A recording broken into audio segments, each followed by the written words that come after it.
Hi, guys. I'm here to talk to you today about how our disconnection from nature can affect our health and well being.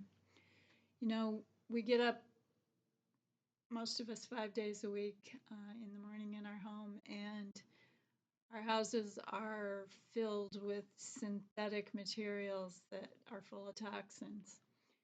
And then we put on our synthetic fabric clothes and we put on our shoes with rubber soles. And we get into our car that's a metal box with rubber tires, and we go to our place of work, and it's another building that's full of synthetic materials that are full of toxins. And throughout our workday, we have no connection with nature. And then at the end of our workday, we get back in our car and we go back to our homes. So I think that a very good way, if it's at all possible, to start your day is by getting a little natural sunlight early in the day. And if you can, walk in nature in sunlight. Sunlight's super good for you. Connecting with the earth, if you can, is very good for you. Um, so that's called grounding or earthing. The very best way to ground is to go barefoot on the earth. Now, I know a lot of the year that's not possible, but there has been a whole industry that has arisen around this grounding concept. There was a man named Clint Ober who, a little more than 20 years ago, he had started to have some health conditions, and he was working in the cable TV industry at the time. And he observed, that they used grounding in their factories because these people were working with these electronic components all day and they had to get rid of that charge that was in their body. And he started to wonder if maybe this wasn't just a good idea for human beings in general. We have these electronic devices either on our person or in our hand so many hours of the day, and we're exposed to the radiation and the electric charge and the electromagnetics of it.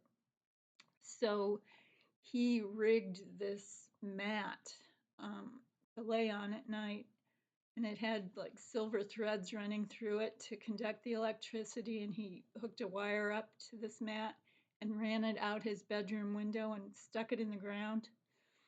And he noticed after just a few days that he was feeling a lot better, he was sleeping a lot better.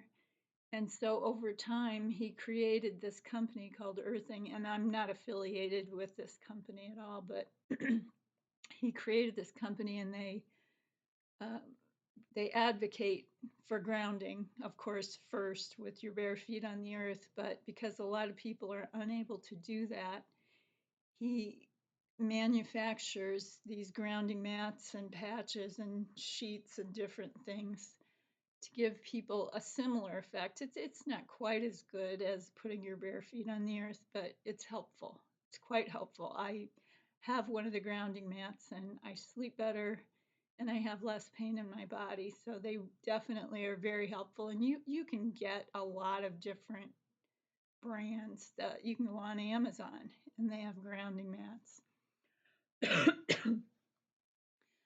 um, indigenous people used to, and many still do, just go barefoot all the time, and they don't have the same health conditions we do. Of course, they're not exposed to the same toxins we are either. All these manufactured things we use and the way we eat. So grounding can also include just working with the earth.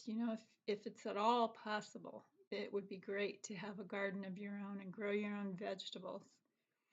Andy does that. He loves his garden. Just it feels good to get your hands in the dirt. Some people use gloves, but I don't like to do that. I like to just get my hands right in the dirt. I love that smell of the wet dirt. So not only are you getting contact with the earth, you have the ability to choose the seeds or the plants that are going in the ground, and how you fertilize them. That's up to you. You know, you can use organic fertilizers. Organic produce is so expensive at the store, but it's a lot better for you. But if you can grow your own at home, then it's not nearly as expensive.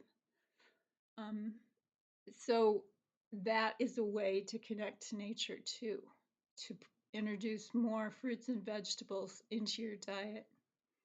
I'm not going to push you to be a vegetarian, although I am, and I feel better than I have when I ate meat. But if you can just introduce more fruits and vegetables into your diet, it's super good for you.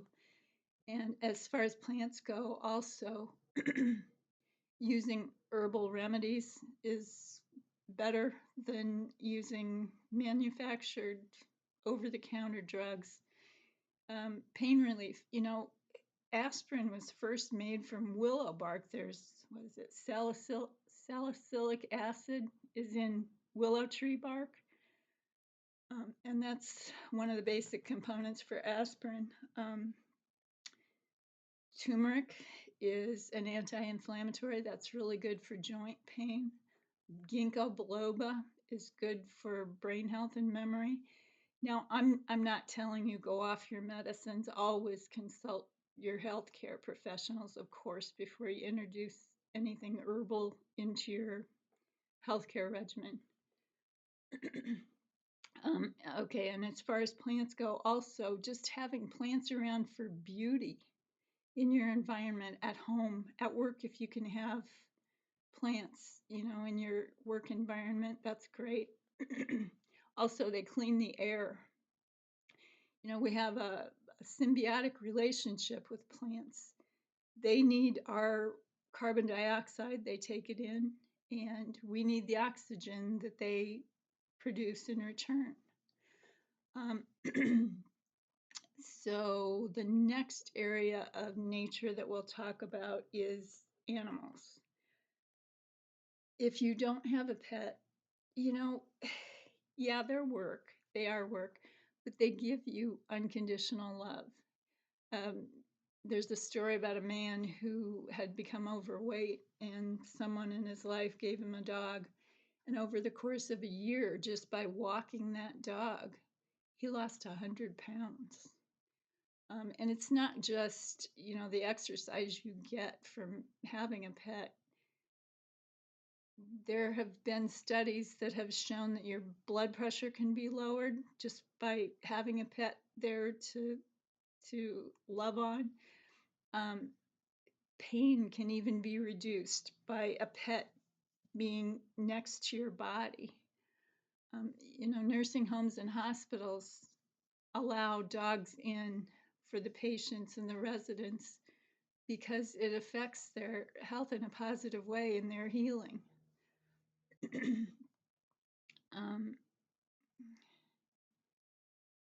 So you've got the connection with the earth, you've got the connection with plants, animals. One final thing that I'd like to say about the natural world and our connection with it.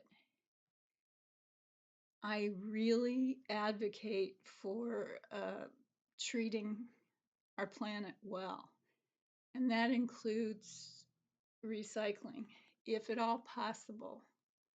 If you have a recycling program in your community, take advantage of it. Recycle as much as you can. If you at the grocery store, if you buy more produce and less